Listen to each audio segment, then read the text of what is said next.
اب ابرار بھائی نے پہلی بات کی مجھے لفافہ صحافی کا، میں ان کی بہت عزت کرتا ہوں، یہ میرے دل میں بڑے خاص مقام پہ ہیں. میں ان کے لیے میرے پاس ایک بہت اچھا لفظ ہے، پر میری نہ وہ بات میں کہنا چاہتا ہوں کہ میں ان کے ساتھ کھاتا پیتا ہوں بیٹھ کے، میری عادت نہیں ہے کہ میں کہوں، ٹھیک ہے، اور میں کہہ سکتا ہوں. دوسری بات، آپ اگر اس ٹائم میڈیا پہ آ کے دیکھیں بھی نا، آپ کو ہر چینل کے اوپر مہنگائی کے اوپر بات ہوتی نظر آئے گی، ٹھیک ہے. اگر ابرار بھائی نے خود دیکھا نا ویڈیو ہے لفافہ، تو پھر ابرار بھائی کسی کو بات کریں. اگر ابرار بھائی نے خود نہیں دیکھا نا تو اپنے لیے آخرت کے لیے مشکل نہ بنائیں. ایک بات. دوسری بات، آپ مہنگائی کی بات کر رہے ہیں، مہنگائی کی بات آپ کر رہے ہیں، اس ٹائم یہ صحافی کہاں تھے جب ایک بندہ کراچی میں ایک بچی نے اپنے باپ سے آ کے کہا کہ بابا سردیاں تھی کہ مجھے جیکٹ لا کے دیں، اور اس باپ کے پاس پیسے نہیں تھے، اور اس نے اپنے آپ کو قبرستان میں جا کے تیل پھینک کے اپنے اوپر اپنے آپ کو آگ لگا لی. اس ٹائم ان کی غیرت نہیں جاگی. جس دن عمران خان کو سیٹ سے اتارا اس دن یہ پی ٹی آئی کے بندوں کی غیرت جاگی. مہنگائی نو ڈاؤٹ ہے، بہت زیادہ ہے، پر ہو جائے گا سب کچھ.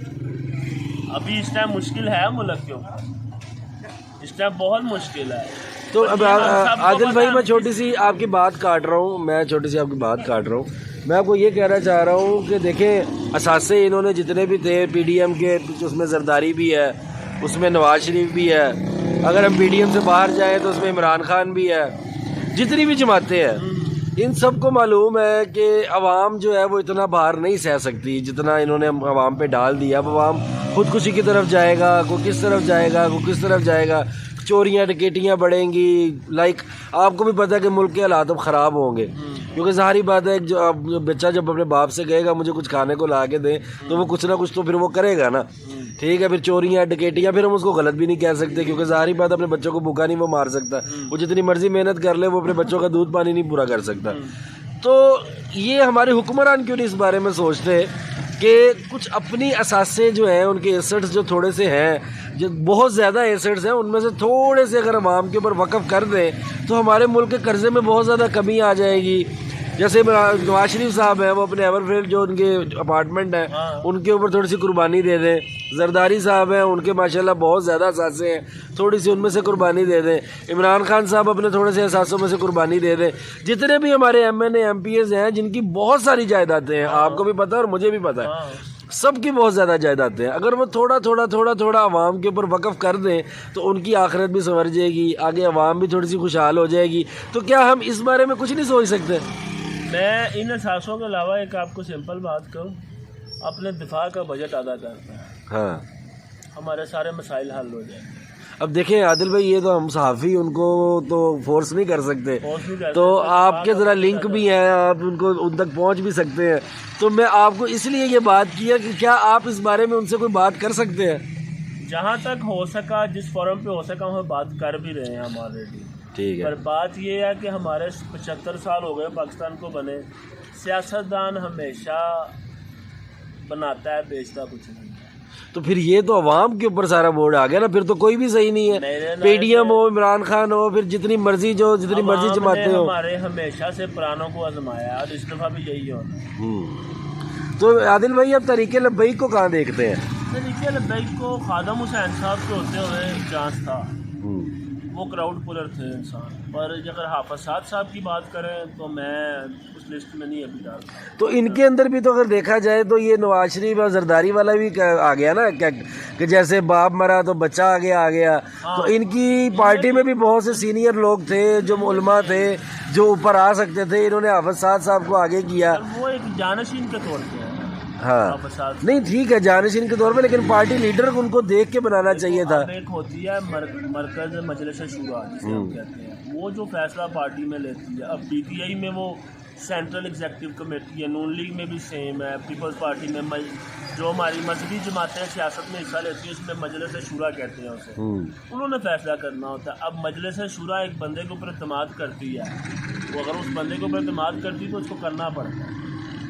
نہیں ٹھیک ہے آپ کی بات، لیکن میں نے تو اس میں بھی وہی شیڈیول دیکھا ہے، جیسے باپ مرا بیٹا آ گیا, اب ان کا خدا نہ خواستہ کوئی ایسا ویسا مشین ہوگا, ان کا چھوٹا بیٹا آ جائے گا. یعنی کہ کہنے کا مطلب ہے کہ آگے سے آگے یہ کسی اچھے, جیسے کہ ہم کہتے ہیں کہ کوالیفائڈ بندے کو آگے نہیں لے کے آتے, ٹیلنٹڈ بندے کو آگے نہیں لے کے آتے, یہ ایسے بندے کو آگے لے آتے ہیں جو ان سے ریلیٹڈ ہوتا ہے. میں اس بارے میں آپ سے تھوڑا سا گائیڈنس دینا چاہ رہا ہوں. نا کہ مروسی سیاست, اب PMLN کے اندر اگر مروسی سیاست کا الزام آتا ہے نا, تو اگر جب میاں نواز شریف کو وزیر اعظم سے ہٹایا گیا تھا نا, تو اس ٹائم وزیر اعظم حمزہ شہباز آ سکتا تھا ایز اے ٹائم, اس ٹائم MN تھا. وہ کون آیا؟ شاہد خاقان عباسی. مروسی سیاست نہیں آیا. نہیں دیکھا جائے تو اب دیکھیں نا, آپ وزیر اعظم کی سیٹ سنبھالنی تھی تو شہباز شریف صاحب آگے آ گئے. آیا تو ان کے خاندان سے نا. مریم نواز ہے تو ان کو پارٹی کا پورا ہیڈ بنا دیا گیا, جو بھائی لائک سینئر نائب صدر, وہی سینئر نائب صدر. اور اس کے شاہد خاقان عباسی صاحب نے سینئر نائب صدارت سے اس لیے استعفیٰ دیا ہے کہ یہ ینگ ایک سوچ آئی ہے, میں ان کو اوپن سپیس دینا چاہتا ہوں. میں پارٹی کی ٹکٹ سے اگلا تو ینگ سپیس تو اور بھی بہت ہے نا. دیکھیں اب یہ صرف مریم نواز تھوڑی ہے. اب یہ تو میاں صاحب کا فیصلہ ہے نا, جو پارٹی کے قائد ہیں. اگر عمران خان صاحب اپنے بیٹے قاسم کو کہہ دیں کہ میری جگہ پہ چیئرمین ہوگا, میں نے تو پچھلے دنوں میں نے پچھلے دنوں یہ بھی خبر سنی ہے کہ عمران خان کو اگر نااہل کیا جاتا ہے تو پارٹی چیئرمین شپ سے بھی عمران خان صاحب اتر جائیں گے. تو میں نے یہ بھی خبر سنی ہے کہ بشرا بی بی کو پارٹی کا چیئرمین بنایا جا رہا ہے. تو بشرا بی بی کی پھر یہ پلاننگ تو نہیں تھی عمران خان سے شادی کرنے کی؟ یہ بھی ہو سکتا ہے, پر اگر عمران خان صاحب ان کو چیئرمین بنا سکتے ہیں تو کوئی مروسی سیاست میں نہیں آتی, وہ علیحدہ خاندان ہے. تو ابرار بھائی, میں آپ سے یہی سوال پوچھنا چاہوں گا جو میں نے عادل بھائی سے پوچھا. چیز کا ثبوت چاہیے تو میں ثبوت دے سکتا ہوں. میں عادل بھائی سے جو سوال پوچھا, میں اسی کا ہی آپ سے جواب لوں گا کہ ہم لوگ غریب عوام کو کیوں پیستے ہیں, ہم سیاستدان کیوں نہیں اس میں کنٹریبیوشن کرتے؟ بھائی اس بات پہ 3.5 سال جو PTI کی کارکردگی اس پہ بھی دکھائیں. ابرار بھائی کی رخ میرے 8 مہینوں کے اوپر ہے, اپنے 3.5 سال کی نہیں کرتے. مسلم گھر مک جاتی ادھر کرونا آ گیا, 3 سال انہیں سروائیو کیتا ہے. بڑی گل تھوڑی گل ہے دنیا نے پوری. میں ابرار بھائی, میں نے آپ سے وہ کوشچن ختم کر دیا. میں آپ سے کوشچن جو پوچھنا چاہ رہا ہوں وہ یہ ہے کہ جو میں نے عادل بھائی سے پوچھا کہ ہم عوام پہ کیوں بوجھ ڈالتے ہیں, یہ اپنے احساسوں کی طرف کیوں نہیں دیکھتے. بھائی گل ہے کہ عادل بھائی نے کیا ہے کہ نا سب سے پہلے نا ختم کیا جائے ان کا وہ دفاعی بجٹ. ٹھیک ہے, وہ سیکورٹی کا معاملہ بہت ہو نہیں سکتا. بجائے کہ ہم اپنی معیشت ٹھیک کریں تو عادل بھائی کہہ رہے ہیں کہ وہ ختم کر دیں, ہاف دفاعی بجٹ ختم کر دیں. ایسا تو نہیں ہوگا. تو ناظرین, آپ نے دیکھا کہ ہم نے تھوڑی سی بحث کی سیاست کے معاملے میں. امید ہے کہ آپ کو پسند آئی ہوگی. تو اگر آپ کی کوئی اس بارے میں رائے ہے تو پلیز ہمیں اس سے آگاہ کریں. اور میں تو بس یہی کہوں گا کہ غریب عوام کا سوچیں, صرف اپنا نہ سوچیں. ہم غریب ہیں, ہمیں خرچہ افورڈ کرنا مشکل ہے, اور جو کیا کہتے ہیں امیر لوگ ہیں ان کے لیے بہت سب کچھ ہے. تو کائنڈلی آپ بھی سوچیں اس بارے میں, کچھ آپ سے ہو سکتا ہے تو باقی انشاءاللہ ہوتی ہے اگلی ویڈیو میں ملاقات. اللہ حافظ.